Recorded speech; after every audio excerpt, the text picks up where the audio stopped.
Yes, I do think that studying religion and in particular theology can be very relevant and very fruitful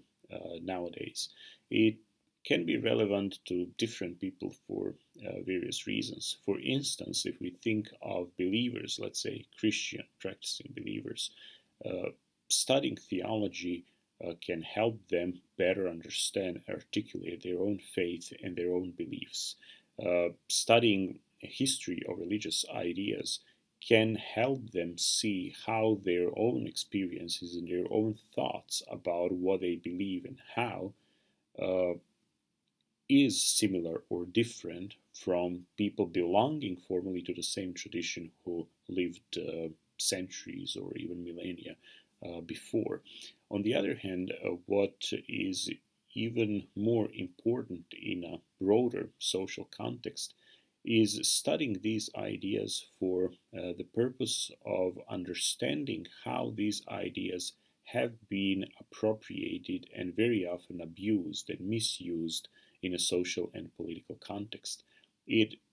is very often the case that various power structures, ranging from governments, political military leaders, to financial institutions, have been appropriating various religious ideas and religious narratives for their own purposes, for the purposes of expanding their power and financial and other gains. So, studying religious ideas and, in particular, theology can help believers uh, cope with many of those contemporary misappropriations of religions and can help them contextualize their religion and their faith in a concrete social and political and cultural environment which would expose those misappropriations and abuses of religious ideas and religious practices. On the other hand, of course, studying religion and theology can be relevant for people who are not necessarily believers. Uh, as I said, uh, abusing and appropriating religious ideas for various purposes has been a process that has been with us for a very long time. So those who are even not believers but want to understand how certain practices, institutions, ideas, ideologies have evolved, how they have shaped uh, our social and political realities, uh, need to look into the history of religious ideas, religious practices, accounts on religious experiences, because at that point, religious ideas and theological ideas can be seen also as part of a broader history of ideas. And as we all know, ideas have the power of shaping reality. And we very often, even if we are not necessarily aware of that, live realities that are shaped because at some point of time, someone, some group of people started thinking about certain issues in a certain way, and then generations later on just continued appropriating it, living it, without necessarily critically reflecting upon it, without knowing that what they perceive as a simple normality, as a simple reality, a simple practice that's just the way it is, that actually that simple reality and normality is constructed in a certain way, and we can understand how and why it appeared the way it did. There are many pressing issues and many challenges that Christianity, Christian churches, and in particular Orthodox Christianity and Orthodox Church uh, face nowadays. There are those political and economic issues that affect everyone, and therefore, in that sense, they also affect the church, but since these are much broader nature and much more complex, I would set that aside. It would require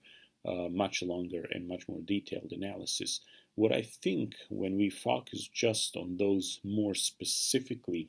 church-related issues, I think that one of the biggest challenges still is nationalism in local church and Orthodox contexts. The idea that the church is somehow naturally related to a certain nation or nation state, that it should naturally be partner of political power in these countries, and that it should somehow be a promoter of national ideologies or national identity. And we see devastating effects of that attitude when it comes to all spheres of church life. It, of course, is something that is related to the previous question, studying and knowing about our traditions and about theology, because if more people knew something about real histories that are behind many of these institutional church structures and many of these narratives, the situation would arguably be very different. So nationalism on the one hand, and a tendency to close ourselves in our local circles up to the point that we almost disregard the world around us, is a big challenge that many religious communities, not only churches and not only Orthodox Church, are facing today. On the other hand, there is also danger of uncritically accepting everything that comes to us under the label of something in, something fancy, something exciting, something cool, and so on and so forth. Many of those who, in local Orthodox context, react against fundamentalism, for example, against extremely conservative positions vis-a-vis church tradition or church life, tend to go into the opposite direction, and then, in order to very often just simply promote themselves as those who are cool and open-minded and modern, they tend to appropriate anything that seemed to them as being on the other side of this spectrum, something liberal, progressive, open-minded, and incorporate that into a religious tradition or their understanding of what church is or what Christian faith is. And that is another temptation, because very often those approaches are not only a reaction to those who tend to isolate themselves from the rest of the world, but they also become the source of fundamentalist reactions. So very often then people seeing such movements react strongly and then go into the direction of some fictional, petrified tradition that very often just has never been there, claiming that that is a true religion, true orthodoxy, true Christianity, or whatever else it may be. So I think that, again, going back to the issue of education and learning about religion and theology, that knowing well one's tradition, that thinking hard and deep and critically about ideas, how they have been produced, what influenced them, how our practices and real political and cultural context shaped the way we see the world or think about certain religious tradition. This can be extremely beneficial in taking a critical stance which would avoid both of these traps. An uncritical reception of almost anything that comes to us, and that very often is just very simple ideology that's easy to deconstruct, very often just feeding business interests but penetrating also all spheres, including religion and the church. And on the other hand, something that's just the same, the other side of the same coin, and that is going to some petrified, closed, extremely conservative ideas and understandings of what church is, or what church can be, or what it cannot be, up to the point that real people are excluded, disregarded, and sometimes even annihilated for the purposes of our fictional ideas of what church is or what a particular religious tradition is all about.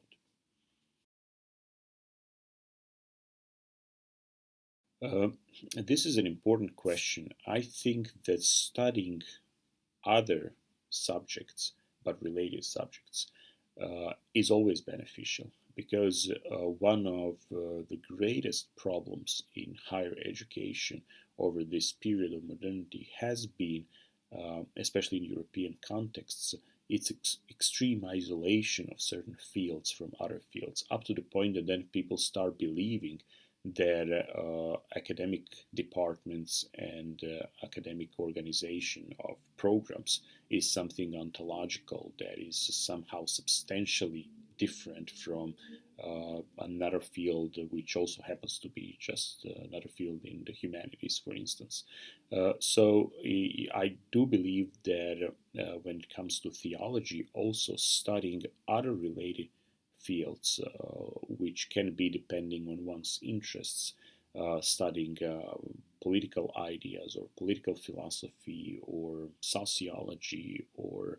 cultural history, cultural studies, and so on and so forth, can be extremely useful, because that equips us with additional tools, with not only additional information, which is certainly useful, but also additional methodologies that can show us how one can think of one and the same issue or one and the same problem from different perspectives, or how, when we just look at the same phenomenon from a slightly different angle, the whole story that we believed was very consistent and very natural and easy to understand, appears in a much more complex light, where we need to employ another set of concepts, or we need to improve our own way of thinking about this phenomenon to be able to understand it, or to be able to critically assess our own way of seeing things and approaching them. So this is something that has an extreme potential in the field of theology, that I think will bear fruits in the future, just as it did in the past. But I think it's, given the complexity of issues we are dealing nowadays, it is something that is becoming more and more relevant in the complex world in which we live today. And in that world, the church and religion also operate, and that is the world in which Christians, whether they be just believers or Christian scholars and theologians, have to articulate their faith and their worldview, which will be understandable not only to themselves but also to the rest of the world.